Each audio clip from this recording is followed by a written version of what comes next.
हिंदुओं, जाग जाओ, वरना मिट जाओगे। आत्माओं, यह पंक्ति आपने पहले भी कई बार पढ़ा होगा, सुना होगा, परंतु मेरे कहने का तात्पर्य होश में आने के लिए है।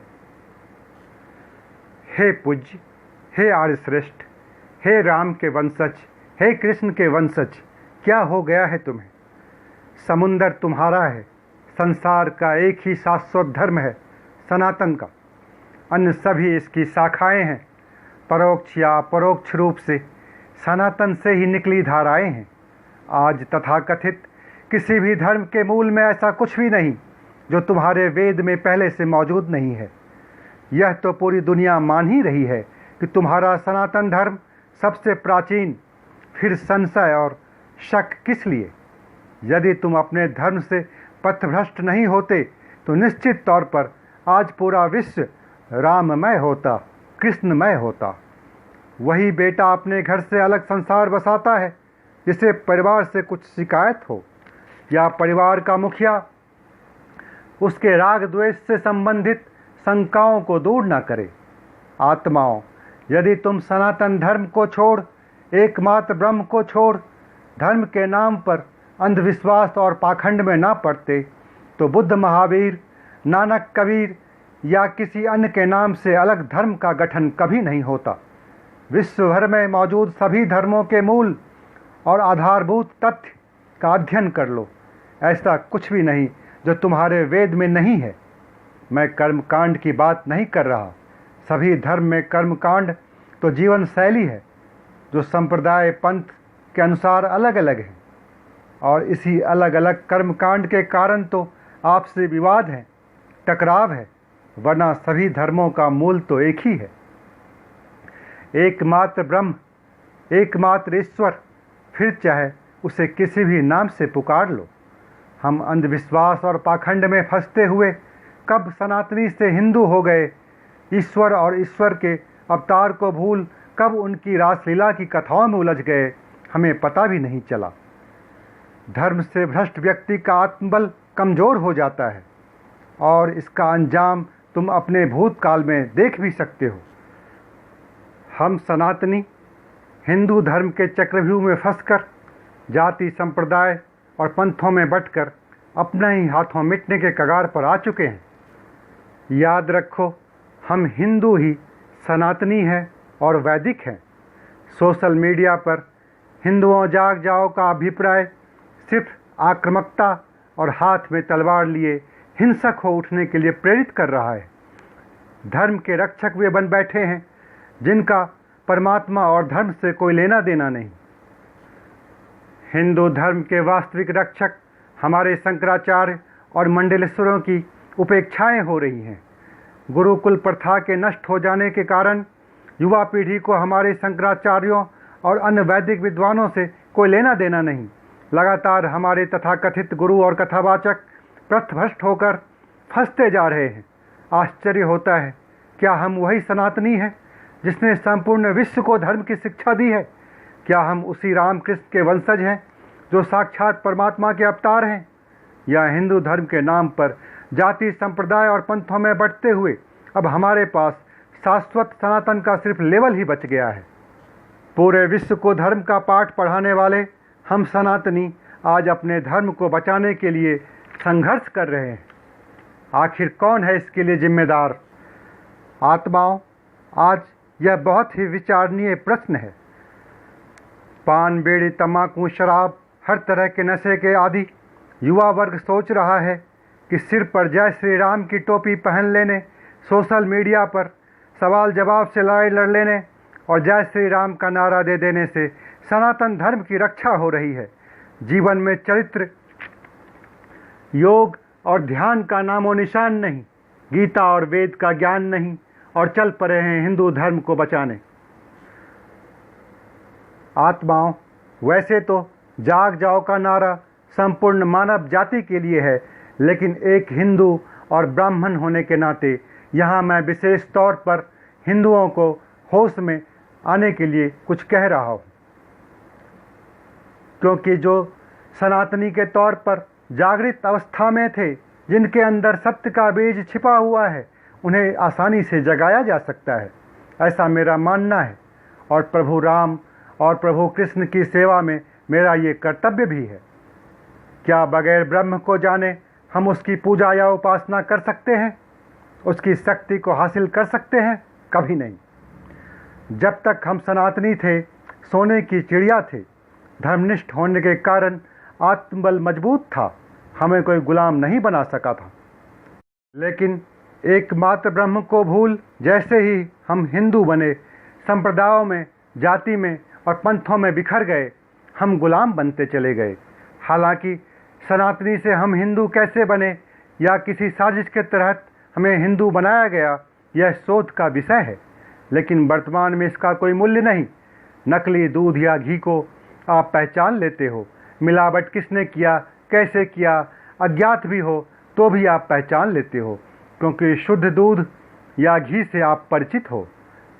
जो नहीं भी परिचित हैं, उनके सामने भी असली और नकली रख दिया जाए तो अंतर बता देगा। आत्माओं, हमारे वेद में, सनातनी ब्रह्म ज्ञान में, पुराण में, भागवत कथा में मिलावट मैक्स मुलर ने किया या किसी और ने, यह उतना महत्वपूर्ण प्रश्न नहीं है, क्योंकि आप बीते समय में अर्थात भूतकाल में वापस नहीं जा सकते। लेकिन यदि ब्रह्म ज्ञान को सामने रख तुलना करें तो मिलावटी होने का ज्ञान तो अवश्य हो जाएगा। हमारे साथ बहुत बड़ी साजिश रची गई है। मिलावट भी इस तरह से किया गया है कि आने वाली पढ़ी लिखी पीढ़ी अपने ही धर्म पर, अपने ही धार्मिक कथाओं पर प्रश्न चिन्ह खड़ा कर दे। हमारे साथ बड़ा ही खतरनाक खेल खेला गया है और शायद अज्ञानतावश हम उसमें फंस भी गए हैं। आज जब कोई ब्रह्मज्ञानी यह कहता है कि मूर्तियों और तस्वीर में परमात्मा नहीं है, तो उसे हिंदू धर्म का दुश्मन मान लिया जाता है। यह भगवान की मूर्ति है, यह भगवान की तस्वीर है, ऐसा हम बार बार कहते हैं, परंतु फिर भी हम उसी को भगवान मान लेने का भ्रम पैदा कर रहे हैं। हम ब्रह्मज्ञानी के भावार्थ को समझने के बजाय उसे हिंदू धर्म का विरोधी मान लेते हैं। मूर्ति पूजा का वैज्ञानिक आधार क्या है? मूर्ति पूजा द्वारा हम अन्य धर्मों से ज़्यादा विकसित किस रूप में है? इस बात की गहराई को हम समझने को तैयार नहीं होते। ब्रह्म को जान लिया तो मिट्टी और पत्थर में भी परमात्मा है, लेकिन सिर्फ मूर्ति तक ही रह गए तो व्यर्थ है। परमात्मा को जानने के बाद मूर्ति में भी परमात्मा है, लेकिन बगैर जाने तो यह पत्थर ही है। यही सत्य है। आत्माओं, मूर्ति पूजा गलत नहीं है, लेकिन जिस रूप में आप करते हैं वह अज्ञानता के सिवाय और कुछ नहीं। इसे यूँ समझें, आपको अपने लौकिक पिता के स्वरूप के बारे में ज्ञान है, आप उससे परिचित हैं, तब उसकी तस्वीर के साथ भी आपका सद्भाव तर्कसंगत है। अपने पिता से परिचित हैं तभी उनकी सेवा या उपासना कर सकते हैं। लेकिन यदि आप अपने पिता से परिचित है ही नहीं और किसी कलाकार द्वारा कल्पित मूर्ति या चित्र को बनाकर आपके पिता के रूप में रख दिया जाए, तो आपकी सेवा और उपासना भी कल्पित ही होगी और श्रद्धा और भक्ति के नाम पर सिर्फ दिखावा ही होगा। चित्त में असली पिता की छवि नहीं उभर सकेगी। आत्माओं, तथ्य को समझने का प्रयास करें। योग, ध्यान और भक्ति मार्ग पर चलते हुए यदि आपने पहले ब्रह्म को जान लिया तो फिर मूर्ति, तस्वीर क्या, कण कण में वही नजर आएंगे।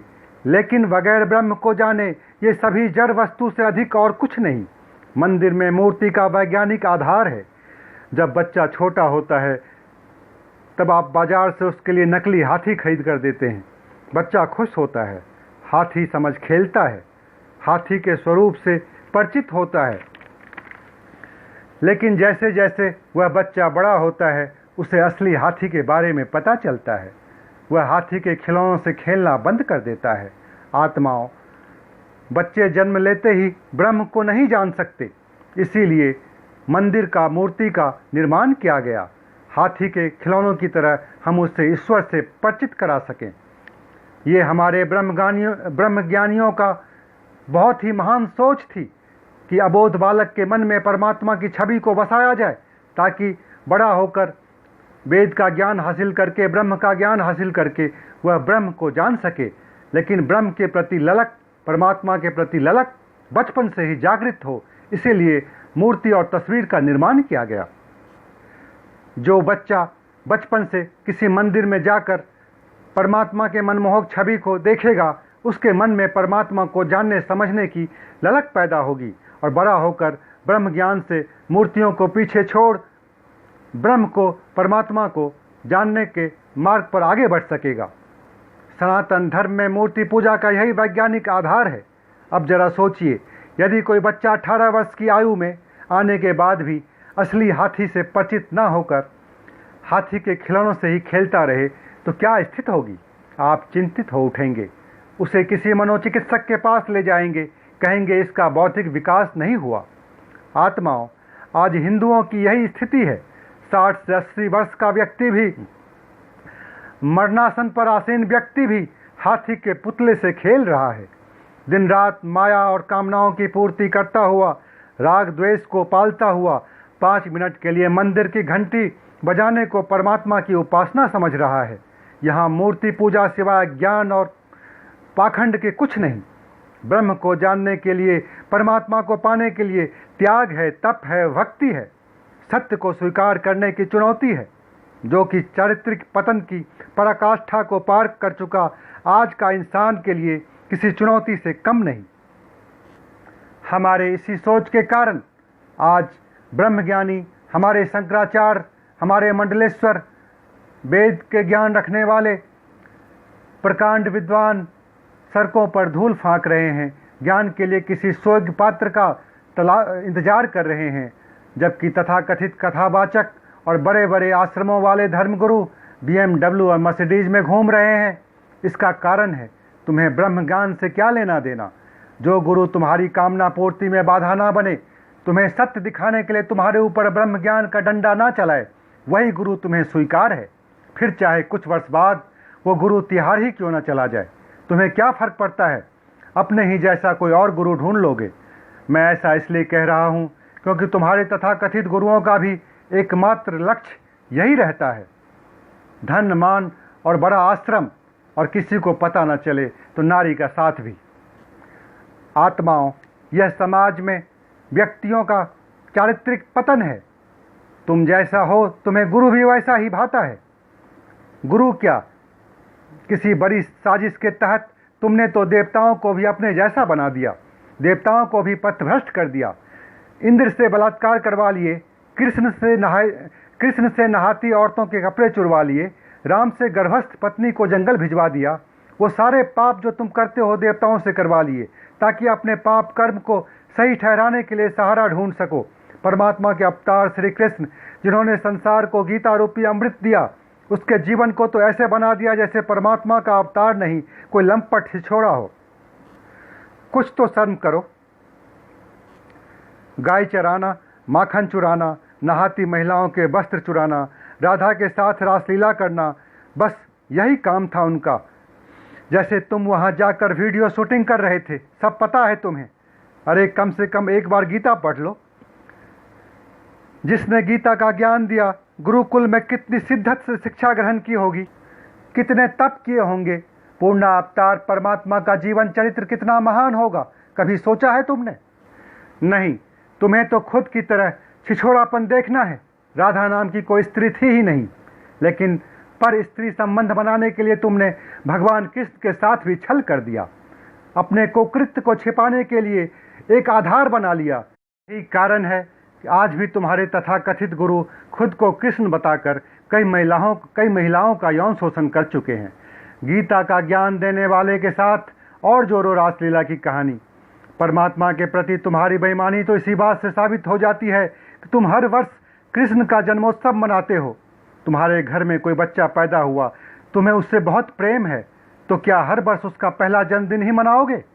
सत्य कड़वा है, लेकिन याद रखना, यदि तुम कृष्ण के प्रति ईमानदार होते तो आज 4000 कुछ या 5000 कुछ माह वर्ष गांठ मना रहे होते। सत्य का पता होता, लेकिन तुम मनाते कैसे? तुम्हें तो डर है कृष्ण बड़े हो गए तो गीता का ज्ञान देंगे और उस ज्ञान से तुम्हारी कामना पूर्ति और राग द्वेष से लिप्त जीवन में क्रांति आ जाएगी, और क्रांति के लिए मूल्य चुकाने होंगे। इसलिए बना रहने दो बच्चा, फिर ज्ञान कहाँ से देगा? फिर उससे माखन चुरवाओ, नहाती स्त्रियों के कपड़े उठवाओ या रासलीला करवाओ। सब तुम्हारी मर्जी का होगा। और कमाल की बात तो यह है कि बची खुची कसर तुम्हारे कथा वाचकों ने पूरी कर दी। परमात्मा प्राप्ति के नाम पर कपोल कल्पित कथा, नृत्य, संगीत, शेरो शायरी और मनोरंजन, वे सारे रस जो तुम्हें पसंद हैं, भागवत कथा के नाम पर परोसे जा रहे हैं। कथा के नाम पर 11,000, 21,000 शुल्क के साथ महिलाओं द्वारा धर्म कलश उठाना, जो अपने सास ससुर की इज्जत करना नहीं जानती, कईयों ने घर से निकाल दिया, वृद्धाश्रम तक भेज दिए, फिर भी 11,000 या 21,000 देने मात्र से वह धार्मिक हो गई, धर्म कलश उठाने की योग्यता आ गई। व्यासपीठ पर बैठ कथा को बीच में छोड़ तुम्हारे व्यास जी उन सभी लोगों का स्वागत करते हैं जिन्होंने उस कथा के आयोजन में मोटी रकम दान दी है, फिर चाहे उसका चरित्र कैसा भी हो। यह तो होना ही है, क्योंकि जब परमात्मा की भक्ति के नाम पर 15 लाख का टेंट और 21 लाख गुरुजी लेंगे तो परमात्मा उपासना का यही रूप होगा। आत्माओं, दुर्गा पूजा, गणपति पूजा, रामलीला, ऐसे सभी मौक़ों पर देवी देवताओं की उपासना के नाम पर तुम करते क्या हो? बड़े बड़े पंडाल, चाट पकौड़े खाने के स्टॉल, झूले, मनोरंजन के सारे साधन, नर्तकियों द्वारा अश्लील नृत्य, कार्यकर्ताओं के लिए शराब का इंतजाम भी, और नाम भक्ति का। तुम देवी देवताओं की उपासना के लिए मूर्ति लाते हो, फिर उसमें प्राण प्रतिष्ठित करते हो। हंसी आती है तुम्हारी अज्ञानता पर। तुम भगवान से भी ज़्यादा शक्तिशाली हो गए, मिट्टी की मूर्ति में प्राण प्रतिष्ठा कर दिया। यदि तुम्हारे लिए मिट्टी में प्राण फूंकना आसान है तो कभी मरे हुए किसी आदमी में भी प्राण फूंक दो, उसके अंदर भी प्राण प्रतिष्ठा कर दो। लेकिन सत्य तुम जानते हो, किसी मरे हुए इंसान में प्राण प्रतिष्ठा करना तुम्हारे वश में नहीं, क्योंकि यहाँ तुम्हारी पोल खुल जाएगी। मूर्ति में प्राण प्रतिष्ठित करना तो बड़ा आसान है, कौन सबूत मांगेगा? आत्माओं, यदि किसी मूर्ति में प्राण प्रतिष्ठित किया गया तो उस मूर्ति को जल में विसर्जन करने से पहले क्या प्राण हरण भी करते हो? और यदि नहीं तो क्या प्राण के साथ ही पानी में डुबा दिया जाता है मूर्ति को? जरा गंभीरता पूर्वक विचार करना अपनी पाखंडता और अज्ञानता का। हद हो गई अंधविश्वास और पाखंड की। क्या से क्या हो गए हम? परमात्मा को लेकर, ब्रह्म को लेकर एकमात्र सनातनी ज्ञान ही ब्रह्म ज्ञान है। हम हिंदू ही मूल रूप से सनातनी हैं, वैदिक हैं। हमारा धर्म शाश्वत और सनातन है, अभी भी कुछ नहीं बिगड़ा। यदि राम और कृष्ण को तनिक भी प्रेम करते हो तो सरकार पर शिक्षा व्यवस्था में बदलाव लाने के लिए दबाव बनाओ। वर्तमान शिक्षा प्रणाली जो पाश्चात्य संस्कृति की गुलामी को पोषण करने का कार्य कर रही है, गुरुकुल व्यवस्था अनुसार उसमें आधुनिक विज्ञान के साथ वेद की भी पढ़ाई हो, अर्थात पढ़ाई IIT का हो, MBBS का हो, लेकिन परिवेश वैदिक हो, संस्कार वैदिक हो। योग को, ध्यान को जानते हुए, ब्रह्म को जानते हुए जब आइंस्टीन और न्यूटन को भी पढ़ोगे तो निश्चित तौर पर तुम्हारे जैसा विद्वान और वैज्ञानिक विश्व में दूसरा और कोई ना होगा। फिर हिंदू धर्म में साजिश के तहत जो कपोल कल्पित मिलावट कर दिया गया है, उस अंधविश्वास और पाखंड से भी मुक्ति मिल सकेगी। अंधविश्वास और पाखंड तभी तक है जब तक तुम्हें सत्य का पता नहीं। तुम सनातनी हो, सत्य का बीज तुम्हारे अंदर है। तुम्हारे हिंदू धर्म में आज भी विश्व गुरु बनने की क्षमता है। तुम ही सनातनी हो, तुम ही वैदिक हो।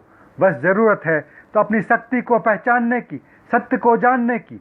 जैसे महाबली हनुमान लंका जाने के लिए समुद्र लांघते समय अपनी शक्ति को भूल बैठे थे, ठीक वैसे ही तुम भी सनातनी शक्ति और सत्य को भूल गए हो।